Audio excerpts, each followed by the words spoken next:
let's talk about what I plan to read in December. Y'all, I'm scared.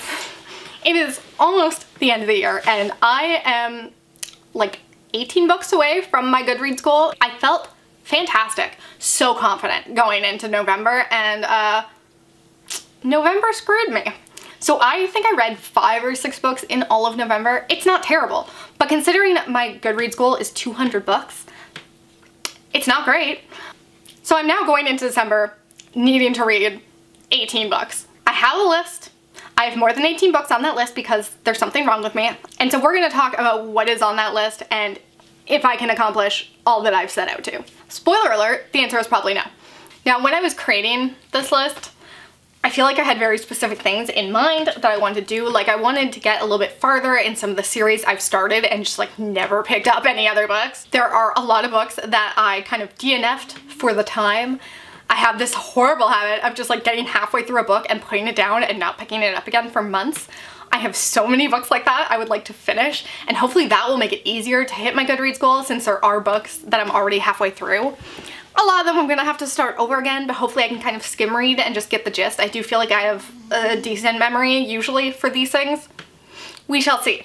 Let's start off with the book I'm currently reading, which is How to Talk to a Science Denier. Why did I not write down the author's names? By Lee Mcintyre. So this is a nonfiction. It is exactly what it sounds like. It is how to talk to those people who do not believe in science, who believe massively in conspiracy theories. It's unfortunate that this book is very much needed in this day and age, but here we are. We're in a society where people have a lot of opinions on facts and whether or not facts are true. Even just listening to this book, I am about 25% of the way through it. I just like want to cry and scream. He actually starts off the book going to a flat earther convention and just trying to have conversations with different people and seeing what they have to say on the subject, which, what a time to be alive. I do feel like I'm learning things as I listen to the book. You know, it talks a lot about that this kind of stems from feeling ostracized by society in general, you know, and it also has a lot to do more with their identity than their beliefs. A lot of conspiracy theorists, they have this identity about themselves that they are like different thinkers, that they're a misfit, that they are unique and don't think like everyone else, and to give up these thoughts, even like when facts are presented to them, to give up this way of thinking is to give up a part of who they are and to give up the identity that they've built for themselves in their head. It's very interesting. Like I said, I'm only 25% of the way through. I kind of put it on like my, you know, good for me, even if it's not fun to get through. And I feel like the end of the year is kind of perfect for that. Oh, by the way, I just filmed a video about my recommendations for kind of quick and easy and fun reads that I really recommend. That video should be posted right before this one. I'll leave a link to that down below if you want some recommendations to hit your Goodreads goal. All right, let's go through some of the things that I kind of like soft DNF'd and that I'm hoping to finish before the end of this month. Queen of Teeth is like first and foremost. I was absolutely adoring this book. It just so happens that I suck at reading things physically. I'm such an ebook reader on my phone. Like I just find it so much easier to devour something at night on my phone than it is to have to like position the light correctly. We don't have good lighting in our apartment. Queen of Teeth is a horror book by Hailey Piper, and it revolves around a main character who finds out that she suddenly has teeth in her vagina. It's so good, like shockingly good. The language that's used, the things that are brought up for you to think about, masterfully done in the first half of the book. I have not read the second half, but I hope to do it this month. I made this list about halfway through November, and so I have read a couple things on here. I read Daisy Darker by Alice Feeney, Killers of a Certain Age by Deanna Raybourn, Goddess of Filth by V. Castro, Amari and the Night Brothers, Blood on the Tracks, Lore Olympus. Like, these are all things you will hear about, hopefully at some point, that I did end up finishing. Okay, so The Hatching is the next thing that I got into but did not finish. Some of these are from October, when I was trying to read a lot of horror for, you know, the spooky season. The Hatching by Ezekiel Boone. This is a book about a bunch of insects taking over the world. That's basically it. I think I got about 25% of the way into this, and it's very like action. I would like pitch this to a 40-year-old dad. That's just like what how this feels. It definitely feels like something Matt Damon would star in.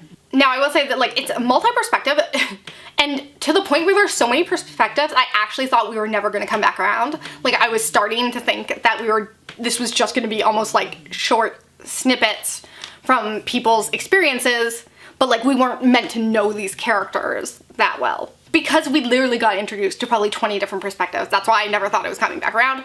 It finally did, and I was just like, oh, I'm supposed to remember all these people. That's interesting, because there's no way. But what I will say is the author does a very good job at making me care about each character in the chapter I'm in. I forget about them completely once another chapter goes by because there's so many of them. But in that chapter, I feel like he gets to the point really quickly and makes and establishes things really well. He's showing different snippets like all over the world and how all these different people are affected by this one thing that's happening, and gotta say, creepy crawlies are like the worst sort of pandemic, at least in my opinion. I could not handle that shit. It's something that like I'm enjoying, but because of like the action nature of it, I'm not like over the moon excited to pick it back up, but I do want to finish it out. I do see myself giving it 3 stars, so why am I doing it to myself? I don't know, maybe it'll surprise me. One that I was really enjoying is John Dies at the End. This is a very meta, very like silly. It's horror that I don't even know what the premise is like pitched as. The main character's best friend accidentally does some drugs and some weird shit starts happening. It's honestly so hard to explain because it really is just off the wall. It feels like no line is wasted. Every line is a joke. There is just like something there to laugh at or think about. It's literally like watching the show 30 Rock or something, or just like any really good comedy show where like everything is a throwaway line that you're not even gonna get until you've watched the episode back like 5 times. I love those types of things, and I'm just adoring this so much. I only got 25% of the way in. It is kind of a long book. I believe it's over 400 pages. There's just so much here. I know this is a series and I'm really excited about it. Now I will say that I don't know if I'm gonna end up loving it because it does feel like it's not really getting to the plot very quickly, but I've enjoyed my time so far and I'm looking forward to getting back to it. Another thing that I've started is They Threw Us Away by Daniel Kraus. This is a horror, it's like a horror take on Toy Story. Right away, I'm just sad.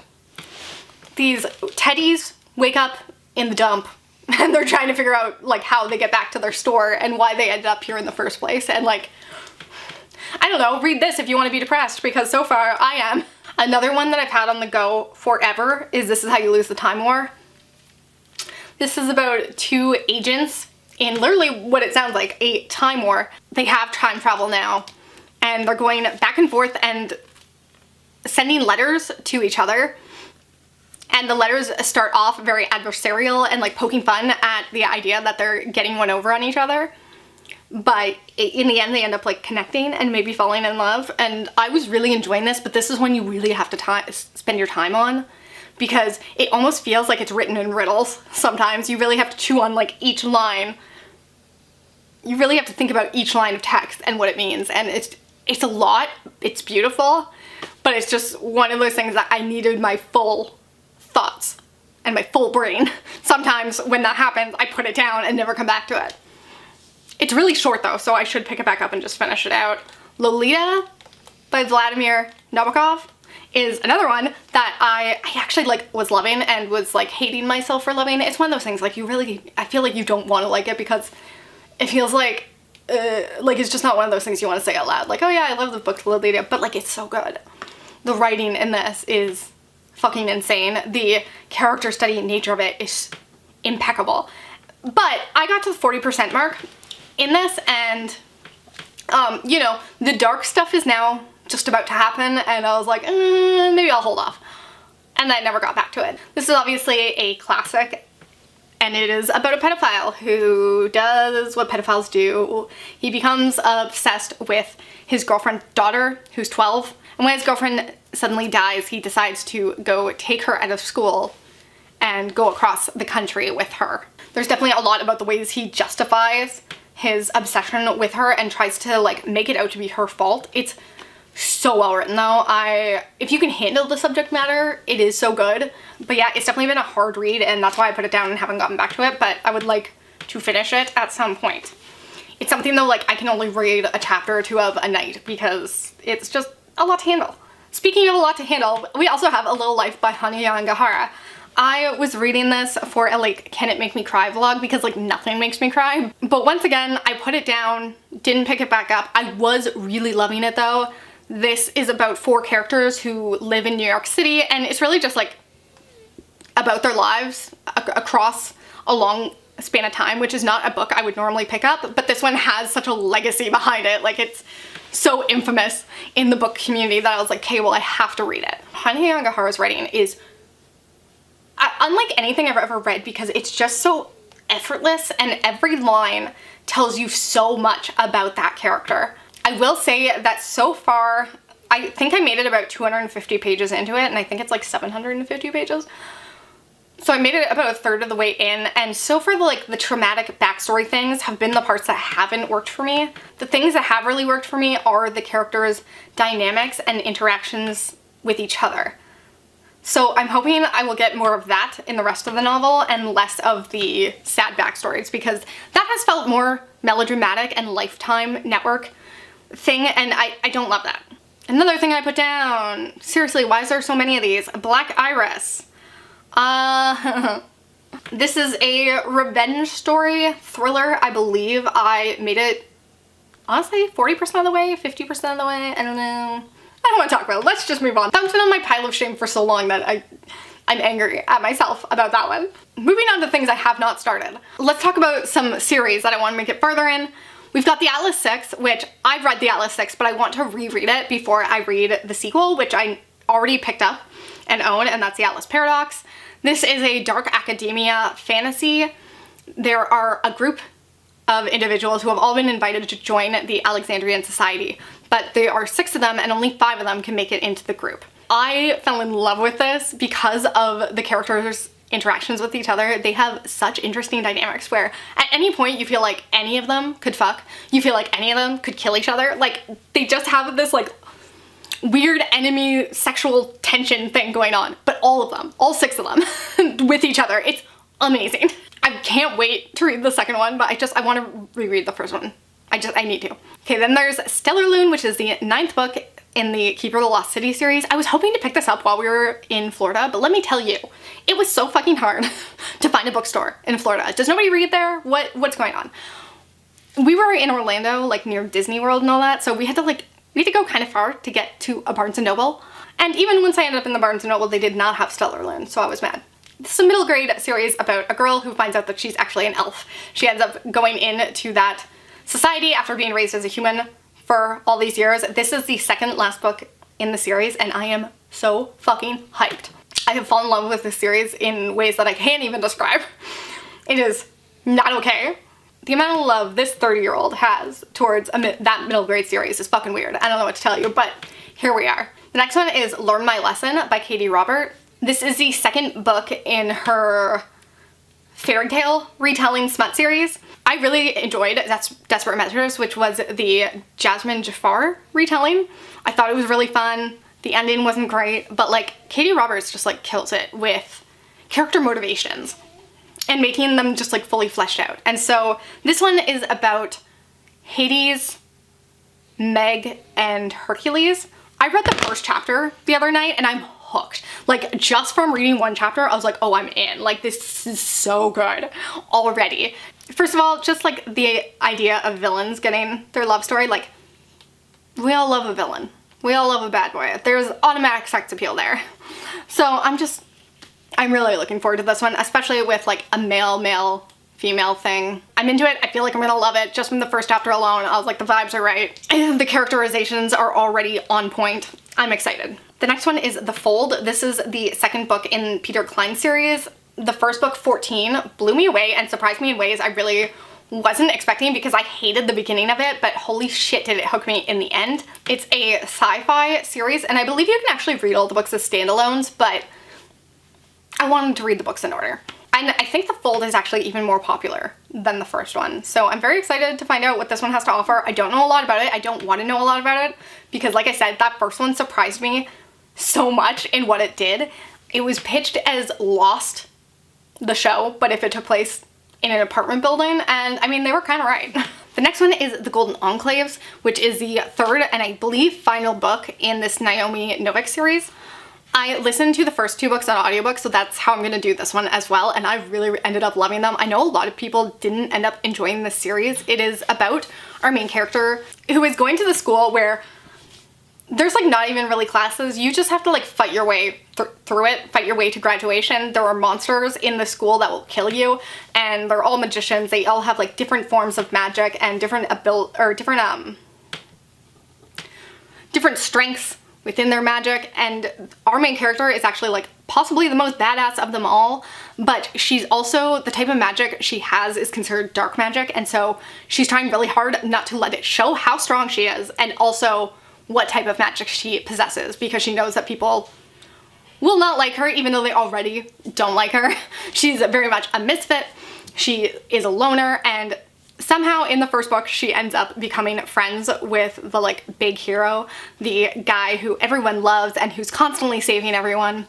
She's like the one person in school that wants nothing to do with him, and so they just have a very interesting dynamic and I really enjoy it. I think because I've been listening to it on audiobook, a lot of the things that have bugged other people about this series hasn't bugged me as much. So if you're at all interested in the series, I highly recommend the audio over the actual physical reading experience, because I've heard that it can be very tedious with the world building. Okay, the next one is the last in terms of my series reads, and that is Begging for It by Lilah Pace.